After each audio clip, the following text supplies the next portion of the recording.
लिखना so that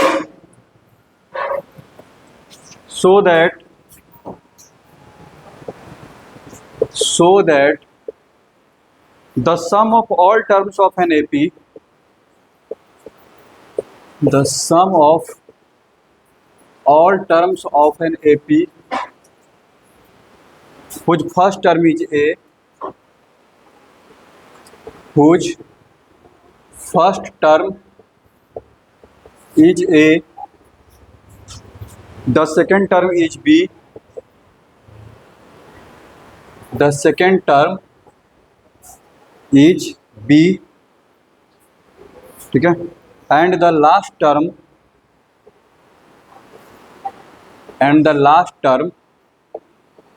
is C, is equals to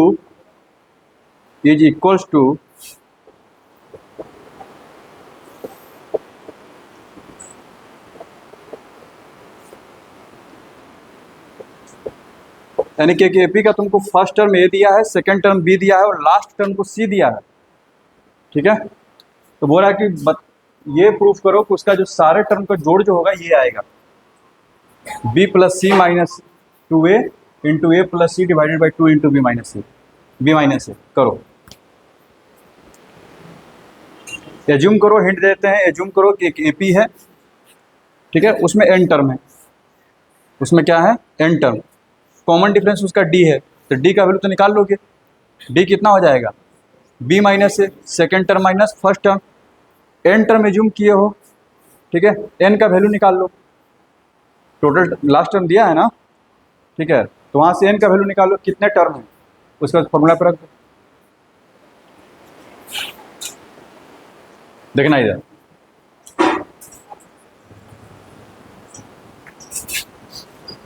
solution, उसने सारे टर्म का सम पूछा है, तो सम का तो फॉर्मूला तो यही ना होता है, s equal to n by two a plus l, या फिर n by two 2a plus n minus 1 into d. लेकिन इसमें फर्स्ट और लास्ट टर्म तो दिया हुआ है, तो कौन सा फॉर्मूला यूज होगा, ये वाला। लेकिन हमारे पास एन नहीं पता है, एन हमको पता करना पड़ेगा, करते हैं। यहाँ देखो, देखना इधर, let the common difference of AP BD and number of terms BN। कोई दिक्कत समझ में आ रहा है? हम लोग का टारगेट है एन को पता करना, क्योंकि हमको फर्स्ट टर्म और लास्ट टर्म तो पता है, ठीक है। एन का मतलब अब एनवा टर्म भी दिया हुआ है, देन कॉमन डिफरेंस कितना हो जाएगा, b minus a, second term minus first term, कोई दिक्कत। लास्ट टर्म बोला है तो लास्ट टर्म कितना हो जाएगा तुम्हारा, सी हो जाएगा। एन का फॉर्मूला क्या होता है, a plus n minus 1 into d equal to क्या हो गया, सी। एन का वैल्यू निकालते हैं, अच्छा, तो n minus 1 into D, D का वैल्यू कितना है, बी माइनस है, इक्वल टू क्या आ गया, सी। तो n minus 1 equals to C by B minus है, प्लस 1 उधर चला जाएगा, तो एन इक्वल्स टू कितना हो जाएगा, c by B minus a plus 1,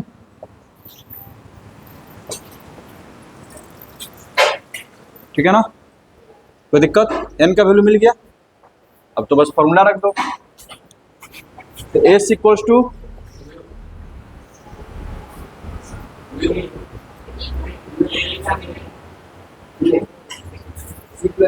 of c minus a, अच्छा, फिर प्लस 1 होगा तो बी माइनस ए भी आ जाएगा, यानी कि c plus b minus 2a, sorry, ठीक है।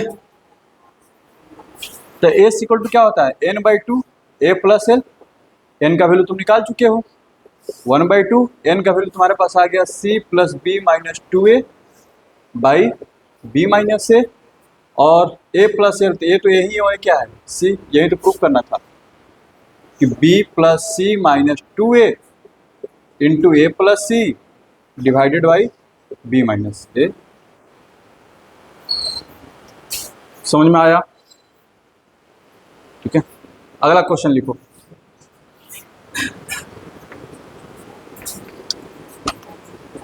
लिखो अगला क्वेश्चन, लिखना the ratio of,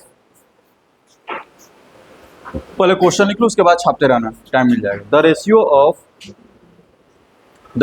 of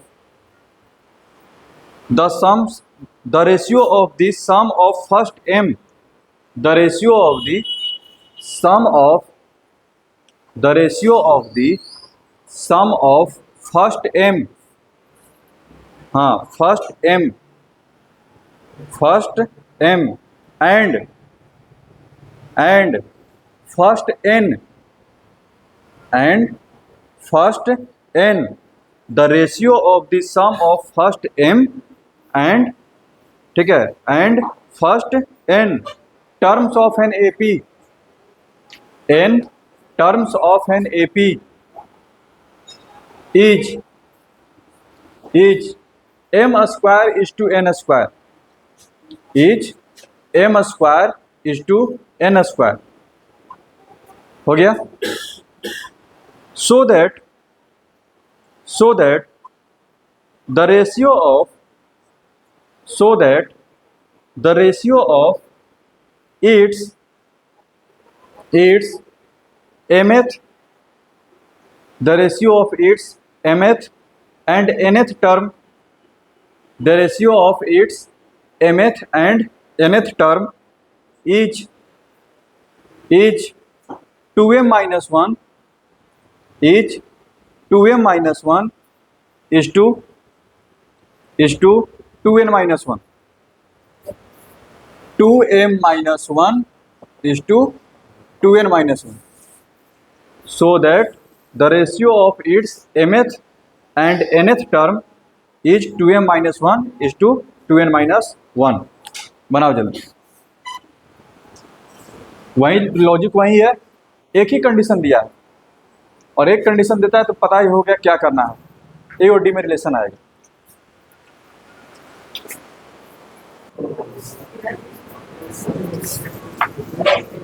move on, इधर इधर,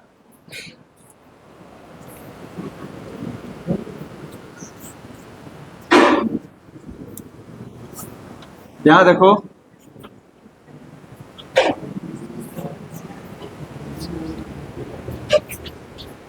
यहां देखना, इधर देखो, क्वेश्चन में क्या बोल रहा है कि एम टर्म और एन टर्म का जो है सम का रेशियो दिया है, s M upon S n जो है m square upon n square दिया है। तुमको बोल रहा है कि जो एम एथ टर्म है और एन एथ टर्म है इसका रेशियो इतना होगा 2m minus 1 upon 2n minus 1। ये प्रूफ करना, ये तुमको प्रूफ करना है, ये गिवन है। एज्यूम करो कि एक एपी है, सॉल्यूशन में let the first term of the AP be a and common difference be d. बात सुन रहा है? अच्छा, फिर आगे कॉमन डिफरेंस क्या होगा? डी। नाउ यहां देखो, S M upon S N, S M का फॉर्मूला क्या हो जाएगा देखना, M by two 2a plus A minus 1 into D, N by two 2a plus, बोलो इसमें किसी को डाउट हो तो यहां तक बोलो बाबू। देखो तो 2 से 2 खत्म, m से एक m स्क्वायर, n से एक a स्क्वायर, खत्म। कोई दिक्कत? क्रॉस मल्टीप्लाई कर दो, अब इसमें बस यही करना था, क्रॉस मल्टीप्लाई करो, ठीक है। क्या हो जाएगा? n into 2a plus a minus 1 into D equals to m into 2a plus, कोई दिक्कत यहां तक, 2an, n को अंदर मल्टीप्लाई कर दो तो कितना हो जाएगा, इसमें जब मल्टीप्लाई होगा तो mn minus n into D, उधर हो जाएगा 2am plus mn minus md। कोई दिक्कत, ए वाले को एक तरफ लेकर के आओ, डी वाले को उधर लेकर चले जाओ। ठीक है, यहां देखना 2an minus 2am equals to mn minus md minus mn minus nd। इधर से a कॉमन कर लो, इधर से d कॉमन कर लो, 2a कॉमन करोगे, ये बच गया n माइनस m, इधर से d कॉमन करोगे, mn माइनस m, और यहां से होगा माइनस mn प्लस m। कोई दिक्कत, यहां देखना mn खत्म तो 2a इंटू n है, n है, यहां देखना n minus m, a equal to कितना आ गया d/2, या फिर d इक्वल टू 2a लिख करके चलो, सीधा सीधा है तो ज़्यादा बेटर है ना, d इक्वल टू 2a। किसका रेशियो निकालना है, now am upon an, am का वैल्यू क्या है a प्लस, अरे क्या है a plus n minus 1 into D, D का वैल्यू 2a है, रख दो, a plus m minus 1 into 2a, a plus n minus 1 into 2a, ऊपर से a कॉमन कर लो तो 1 प्लस 2 बचेगा, 2 इंटू m माइनस 1, नीचे से भी a कॉमन कर लो तो 1 प्लस 2 इंटू n माइनस 1, ऊपर वाले को सोल्व करोगे 2m माइनस 2 प्लस 1 है तो 2m माइनस 1, और ये हो गया 2n माइनस 1। समझ में आया? कोई दिक्कत? मान लो कि ये क्वेश्चन अगर ऑब्जेक्टिव में आया रहता कि एक एपी है, उसके सम का रेशियो ये है, तो बताइए कि mth टर्म का रेशियो क्या होगा, 4 ऑप्शन दे देता। जरा उस पर जरा सोच लेते हैं, कुछ वैसा हम बताएं क्या एपी में कि हाँ ऐसा अगर जोड़ है तो उसका स्क्वायर हो जाता है, क्या बताए थे? कुछ ऐसा बताएं क्या कि अगर ऐसा जोड़ आए तो ये इसका स्क्वायर हो जाएगा, ऑड का, ऑड ही वाला ऐसा है, ठीक है, कि अगर m टर्म ले रहे हो, m ऑड टर्म, तो m स्क्वायर हो जाएगा, n टर्म ले रहे हो ऑड का तो n स्क्वायर हो जाएगा। बस सुना रहा है ना, और कोई दूसरा नहीं है, ठीक है। तो ऑड में फिर m ऑड टर्म क्या होगा, 2m माइनस 1, ठीक है। इधर 1 3 5 ऐसा ऑड नंबर है, इसका n टर्म क्या होता है, n क्या होता है, 2n माइनस 1 होता है एपी से, इसको निकाल सकते हो ना, a plus n minus 1 into D, solve कर लो, कितना आ गया 2n माइनस 1। तो इनडायरेक्ट वे में इसको देखने के साथ, अगर मान लीजिए ऑब्जेक्टिव में दे दिया, तब देखने के साथ इसको पहचान सकते थे कि यानी कि पक्का स्क्वायर अगर दे रहा है m square upon n square, तो किसका सम है, ऑड का सम है, ठीक है। अब उसने क्या पूछा है, इसमें से कौन सा जो है सॉरी mth और nth टर्म का रेशियो, तो m टर्म क्या बनेगा 2m माइनस 1, n टर्म क्या बनेगा 2n माइनस 1, खत्म हो गया बात, ठीक है। इन्हीं को आप बैठ करके सोल्व करेंगे। आगे बढ़े, लिखना है, जल्दी लिखो, जल्दी लिखो। अगला क्वेश्चन लिखो, मोस्ट इंपोर्टेंट क्वेश्चन, इधर मोस्ट इंपोर्टेंट क्वेश्चन लिखो। if the ratio of sum of the first n terms, if the ratio of sum of the first n terms of 2 APs, single AP नहीं, कितने AP हैं, 2, of if the ratio of the sum of first n terms of the two APs each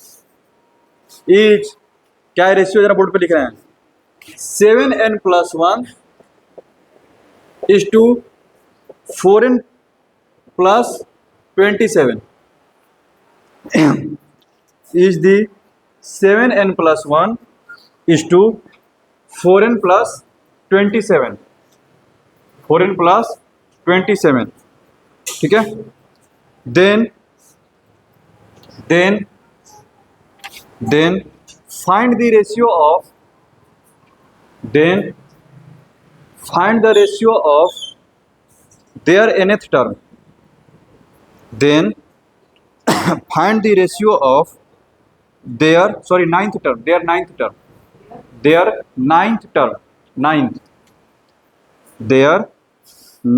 term बनाओ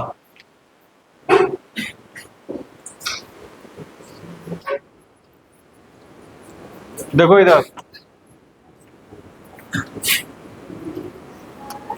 क्या था question कि 2 AP है इस बार कितने एपी हैं 2 एपी ठीक है तो 2 एपी हैं तो उनका फर्स्ट टर्म भी अलग होगा ठीक है कॉमन डिफरेंस भी अलग होगा सिर्फ जो है नंबर ऑफ टर्म्स जो है n बोला है ठीक है यहाँ देखो तो इसको ऐसे कर लेते हैं लेट द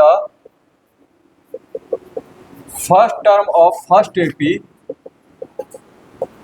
बी लेते हैं ए एंड कॉमन डिफरेंस जो बोलो कॉमन डिफरेंस क्या ले ले डी लेंगे तो फिर उसका कुछ और लेना पड़ेगा D1 D2 कर लेते हैं ठीक है नहीं तो एक्स वाई कर लेते हैं D1 D2 चलते रहेंगे D1 and first term of second AP B and common difference कितना है D2 जब D1 D2 मान ही लिया है तो A1 A2 कर देते हैं हटा क्या पहला टर्म का फर्स्ट टर्म A1 है ठीक है नहीं फिर दिक्कत हो जाएगा A1 A2 तो वही चलते रहता है ना ये तुम्हारा क्या हो जाएगा B1 ही ठीक है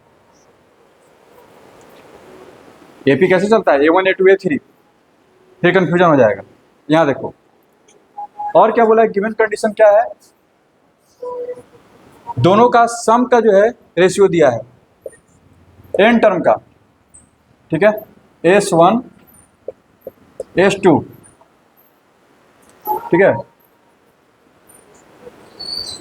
S1/S2 n टर्म का सम दिया है n टर्म होगा क्या कितना दिया है 7n+1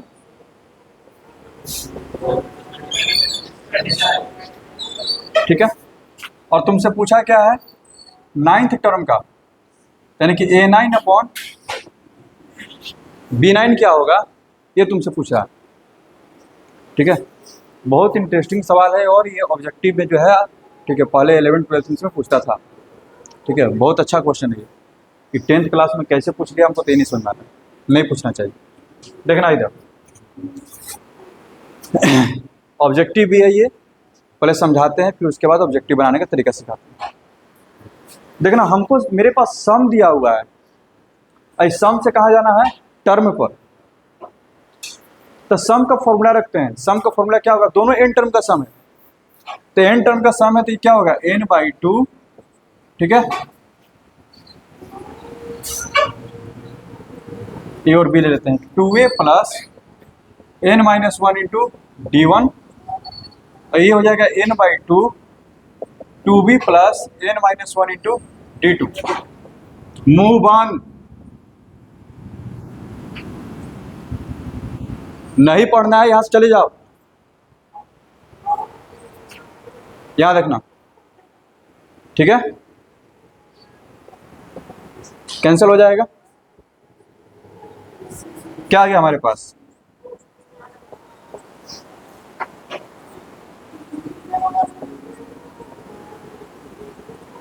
कोई दिक्कत अब जरा देखना यानी कि ये उसका गिवन कंडीशन है हमको क्या निकालना है, A9 अपॉन B9। A9 का मतलब क्या होता है, A प्लस B9 का मतलब क्या हो जाएगा, 8D1 B प्लस 8D2। यानी कि ये जो इधर का जितना भी चीज़ है ना, हम इसको ऐसा लिखने का कोशिश करते हैं। तो सबसे पहले तो हमको A चाहिए, हमारे पास क्या है 2A। B चाहिए, हमारे पास क्या है 2B। तो न्यूमरेटर में भी सिर्फ 2 से डिवाइड कर देते हैं, डिनोमिनेटर में भी 2 से डिवाइड कर देते हैं। क्या हो जाएगा देखना, 2 से डिवाइड करना A प्लस n-1/2D1, और ये क्या हो जाएगा B प्लस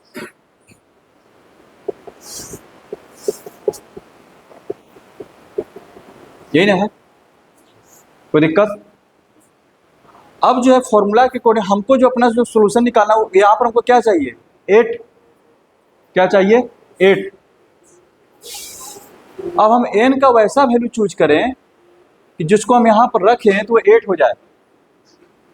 तो n-1/2 इक्वल्स टू क्या कर लेते हैं 8। तो n equals to n minus कितना हो जाएगा 16। तो n का वैल्यू कितना आ जाएगा 17। यानी कि यहाँ तक आने के बाद हमको यही जो है सोल्व करना था कि n का वैल्यू क्या रखें कि वो 8 बन जाए। तो पुटिंग n इक्वल्स टू 17, पसंद आ रहा है। जब 17 रखोगे तो 17 माइनस 1 कितना 16, 16/2। लेकिन जब रख रहे हैं तो दोनों तरफ रखाएगा वो, इधर भी और इधर भी, जहाँ जहाँ n है वहाँ पर रखा जाएगा वो। तब हो जाएगा A plus 8D1 B plus 8D2 7 × 17 plus 1 अब 4 × 17 प्लस 27। ठीक है, 17 7 119 और 120, 17 चौके 68, 68 और 7 75, 75 20 95। तो 19 5 95 और 5 से ये 24 बार में कितना आ गया 24/19। आपसे 10वां टर्म का रेशियो पूछा रहा था, तो n-1/2 को क्या कर लेते इक्वल टू 10। 10 का वैल्यू कितना आ जाता 21। कोई दिक्कत, अगर सॉरी 9 करते ना, अगर हाँ अगर 10वां टर्म का रेशियो पूछता तो इसको क्या करते 9 तो 18। ठीक है, 10 इक्वल कितना आ जाता 19। तो आंसर निकालने के लिए तुमको करना क्या पड़ा, यहाँ पर सिर्फ वैल्यू रखना था, ये ना करना पड़ा। तो इसका ऑब्जेक्टिव अप्रोच ये होता है कि आपको जो भी टर्म पूछे, ठीक है, जो भी टर्म, जैसे मैं इसमें 8वां पूछा था, सॉरी 9वां पूछा था, तो उस टर्म को 2 से मल्टीप्लाई कर दो और 1 कम करके वो नंबर रख दो। कौन सा टर्म पूछा था 9th टर्म, 9 दूना के 18, 1 माइनस कर दो कितना 17। ये जो दिया इसमें बस 17 रख दो, हो गया। समझ में आ रहा है, क्योंकि बीच में जो भी काम हुआ इधर फर्क नहीं पड़ा है, वो उसी तरह से चल रहा है। ठीक है ना, तो लास्ट में जाकर के 17 रखना था। तुमसे पूछ देते कि 6th टर्म का रेशियो निकालो, तो 6 का दुगना कर दो, 6 दुना के 12, 1 घटा दो 11 ना। ठीक है, यानी कि क्या कर देंगे 11 रख देंगे, तो हमको जो 6 टर्म का रेशियो मिल जाएगा। समझ में आ गया। एक और क्वेश्चन है, उसको लास्ट में करवा के बस एपी खत्म। ठीक है, लिख लेना, पहले क्वेश्चन कर लेते हैं, मेरे पास 10 मिनट है बस। लिखो, find the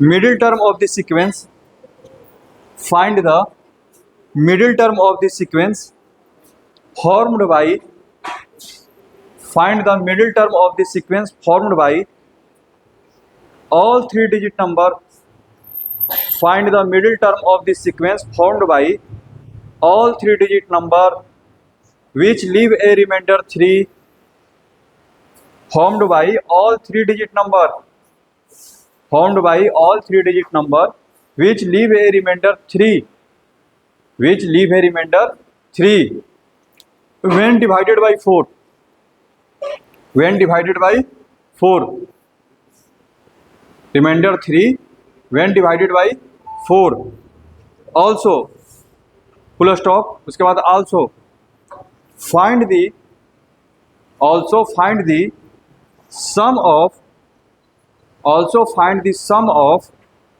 all numbers also find the sum of all numbers on the both side of the middle term. Also find the sum of all numbers on the both side of the middle term. हो गया? Also find the sum of all numbers on both sides of the middle term. Full stop. बनाओ इसको. Question क्या है?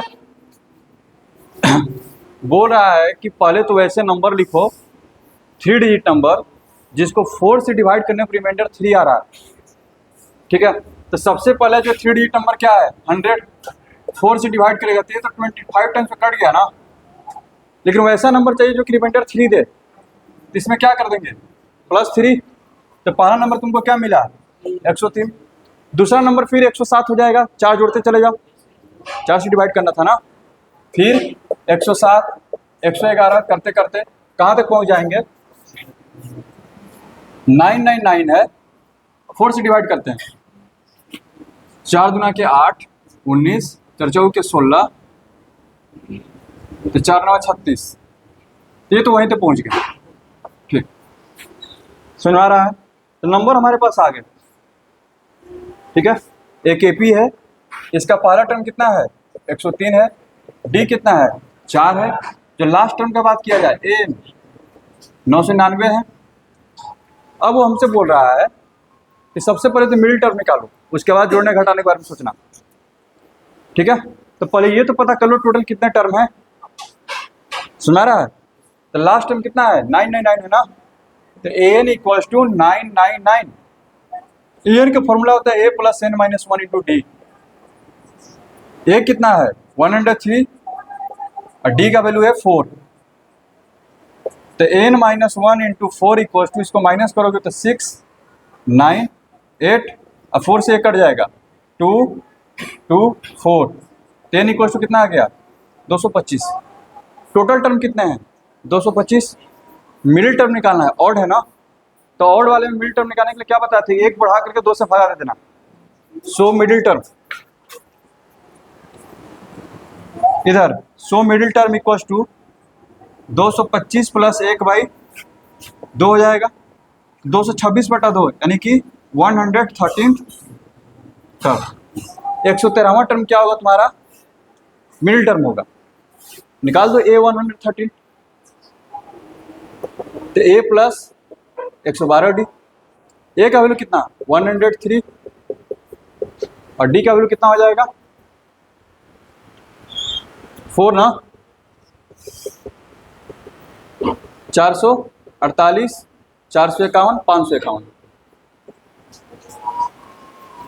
ठीक है, middle term तुमको पता चल गया, यहाँ तक तो हो गया. उसके बाद क्वेश्चन में उसने आगे बोला है कि मिडिल टर्म के राइट साइड में या मिडिल टर्म के जो लेफ्ट साइड में जो नंबर्स हैं उनका सम निकाल दो. तो राइट वाले का सम निकालते हैं.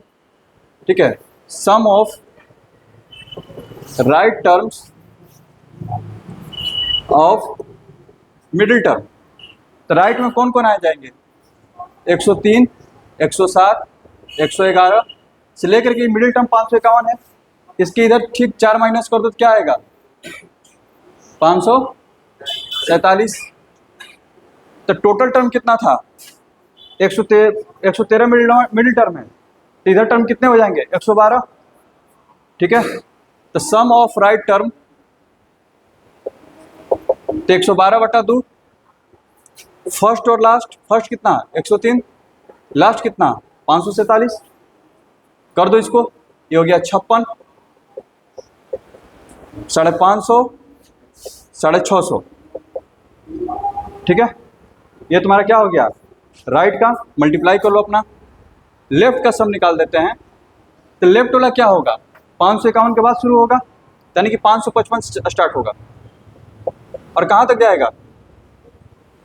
इसमें भी 112 टर्म है. फर्स्ट टर्म, ठीक है, कोई दिक्कत. इसको सोल्व कर लेते हैं. ये 56 हो गया, 56 गुने 14 गुने 111, 14 छके 84, 4 हासिल 8, 14 पाँचे 70 और 8 78, 111 से करेंगे तो 784 784 784, 8 4 12, 8 7 12, 4 16 1, 8 7 15, 4 19 1, 20, 7 15 1, 15 2 17, 7 1 8, तो ये कितना आ जाएगा 87024। देख लेना आंसर, अपना कैलकुलेशन चेक कर लेना। और ये कितना आ गया मल्टीप्लाई करके 56 गुने 65, 36400, ठीक है, हो गया। टीपी समाप्त।